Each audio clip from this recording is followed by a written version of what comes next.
The alarm tore through the station before I even opened my eyes, a shrill pulse that meant only one thing on this moon. Something had crossed the perimeter without clearance. I rolled off my bunk, grabbed my jacket, and ran barefoot down the cold metal corridor toward the docking bay. My heart already pounding harder than it should, for a maintenance worker 3 light years from anywhere that mattered. The outer door was open. It should not have been open. Nobody opened that door without my authorization. Not traders, not smugglers, not the automated systems that ran half this forgotten way station. I skidded to a stop at the threshold and found myself staring at something that made every instinct in my body scream at once.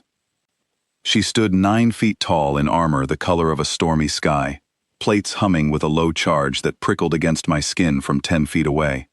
Her face was uncovered, sharp and pale, eyes the color of deep water, and she was utterly alone.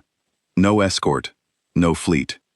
Just her, standing in my airlock at midnight, radiating a kind of contained urgency that made the alarm behind me feel almost quiet by comparison.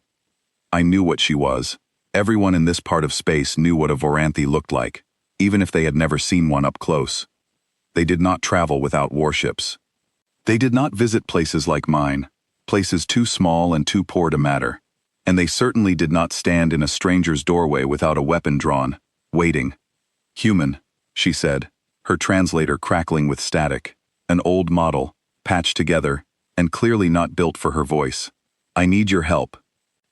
I forced my hands to stop shaking and looked past her into the empty dark of the landing pad, checking for a ship, for backup, for anything that would explain why a member of one of the most feared species in known space was standing alone in front of me, instead of sending soldiers to do whatever she wanted done. "There's nobody with you," I said, my voice tighter than I wanted it to be. "There is no time for anyone else," she answered. "My daughter has less than 3 hours to live, and every soldier I could bring would guarantee her death instead of preventing it." That stopped me cold. I had expected threats, demands, maybe an attempt to seize my fuel reserves for some war effort I wanted no part of. I had not expected grief.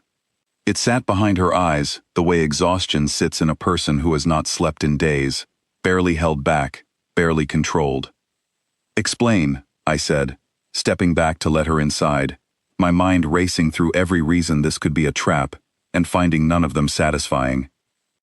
She moved through the doorway with a careful precision, as though she had trained her entire life not to break things by accident, and stopped in the center of my control room, armor plates ticking as they cooled in the recycled air. "My daughter's name is Kaylenia," she said. "She is 19. 3 days ago, she was accused of an act she did not commit, and tonight, she stands aboard a compact judgment vessel, awaiting execution. The tribunal does not make mistakes gracefully. Once a verdict is passed, undoing it requires something my people almost never attempt.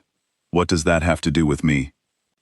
"Everything," she said, and for the first time her voice cracked, just slightly, just enough for me to hear the mother underneath the armor. "If I bring soldiers, the tribunal will see it as an act of war and execute her immediately to prevent a rescue. If I bring weapons, the same.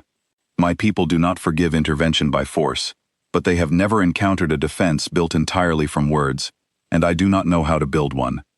Humans do. I need you to talk them out of killing her." I laughed once, a short disbelieving sound that had no humor in it at all. "You want me to argue a war tribunal out of an execution, unarmed, with no evidence, no legal standing, and about 2.5 hours before your daughter is gone?" "Yes," she said simply. "That's not persuasion. That's a miracle. You are the only species I have ever encountered who seems capable of producing one," she said, and something about the way she said it, flat and desperate and entirely without exaggeration, made the refusal die in my throat before I could speak it. I looked at the clock on my console. 2 hours and 41 minutes remained on whatever countdown she was carrying inside her head, and every second I spent deciding was a second stolen from a girl I had never met. "Get me everything you have," I said, "every detail, every witness, every scrap of evidence, and get me a channel to that ship. If I'm going to do this, I need to know exactly what I'm walking into." She didn't thank me. She simply straightened, the tension in her shoulders shifting from despair into something closer to purpose. and began speaking faster than her translator could keep up with, forcing herself to slow down so I could understand. Kalenia had been serving aboard a supply vessel near a contested border when an explosion crippled the engine core, killing 2 crew members and nearly destroying the ship. The tribunal's investigators had found her fingerprints on the maintenance panel closest to the failure point and concluded she had sabotaged the system, though no motive had ever been established. Valara insisted her daughter had been repairing a coolant leak in that exact location hours earlier, an entirely routine task that any inspection would confirm if anyone bothered to check the maintenance logs instead of assuming guilt. Then why hasn't anyone checked the logs? I asked, already pulling up a connection request to the coordinates she gave me. Because the tribunal does not investigate twice, she said. Once a verdict is reached, revisiting it is considered an insult to the judges who reached it. To ask them to look again is to accuse them of failure, and my people do not forgive accusations of failure easily. So I can't ask them to be wrong, I have to give them a way to be right, without admitting they were wrong in the first place. She looked at me with something that might have been the first flicker of real hope since she had arrived. Is that possible? I don't know, I admitted, but it's the only door I can see. The connection request took 11 agonizing minutes to be accepted, each one ticking away at a clock I could not stop watching. When the channel finally opened, the image that filled my screen showed a chamber of dark metal and cold light, 300 armored figures arranged in silent rows, and at their center, a single figure, draped in ceremonial black, the tribunal master, whose face carried the particular stillness of someone who had delivered many verdicts and expected to deliver many more. You are the human requesting an audience, the tribunal master said, each word measured and unhurried, as though time meant nothing to him, even as it meant everything to me. State your purpose quickly. We do not entertain distractions before an execution. I felt Valara's eyes on me, felt the weight of every second slipping past, and forced my voice into something steady, something that sounded like it belonged in a room like that. I'm not here to distract you, I said. I'm here to help you avoid a mistake that will follow your tribunal for years. A ripple moved through the assembled soldiers, something between offense and curiosity. The tribunal master's expression did not change, but his eyes sharpened. Explain yourself, human, before I lose what little patience I have offered you. Your investigators found fingerprints on a maintenance panel and built an entire case on the assumption that presence means guilt, I said. But presence at a scene proves only one thing, that someone was there. It does not prove intent, and it does not prove action.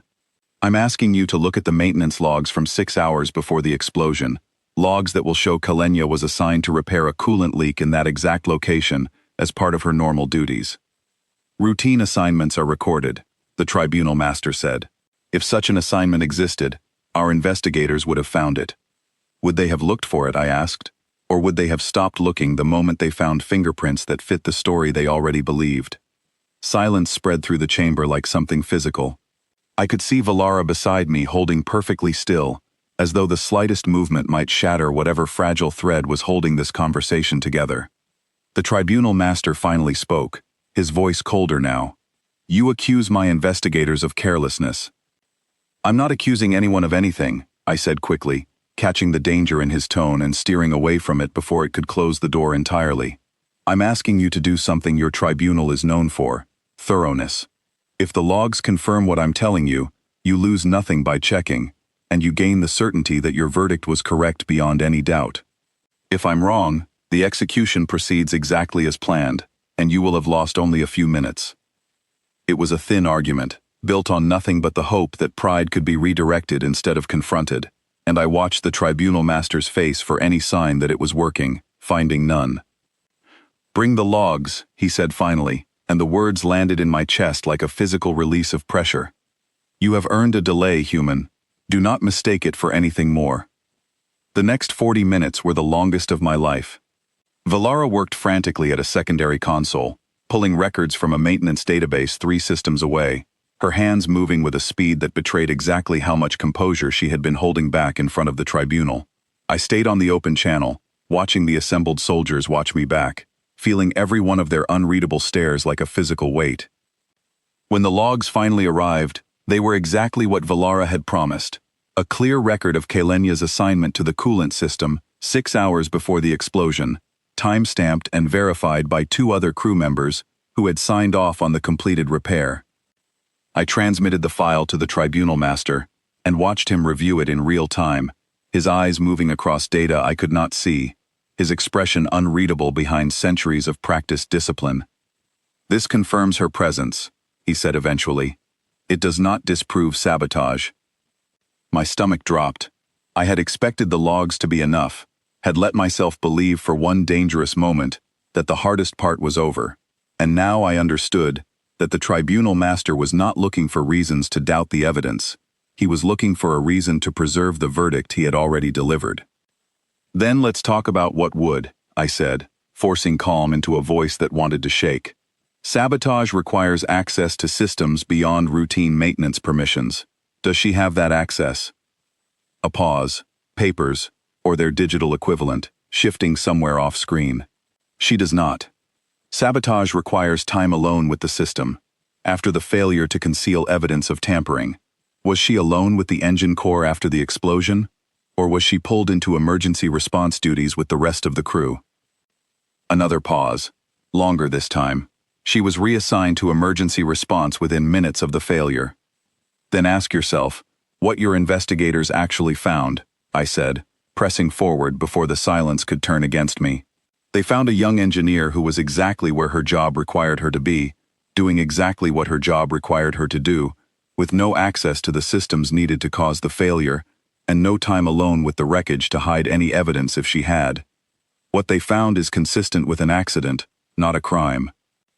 The chamber stayed silent for a long moment that stretched out further than any silence I had ever endured, and I became aware of my own heartbeat, loud and fast, counting down alongside a clock I could no longer see but could feel ticking somewhere behind my ribs. "Accidents happen aboard vessels of that age," a new voice said, one of the assembled soldiers stepping forward from the ranks, an older figure whose armor bore markings different from the rest. "Coolant systems on that class of ship have failed before without any act of sabotage involved." The Tribunal Master turned toward the speaker, and I held my breath, understanding that the argument had just shifted from something I was making to something the Voranthi were making among themselves, which meant it finally had a chance of actually working.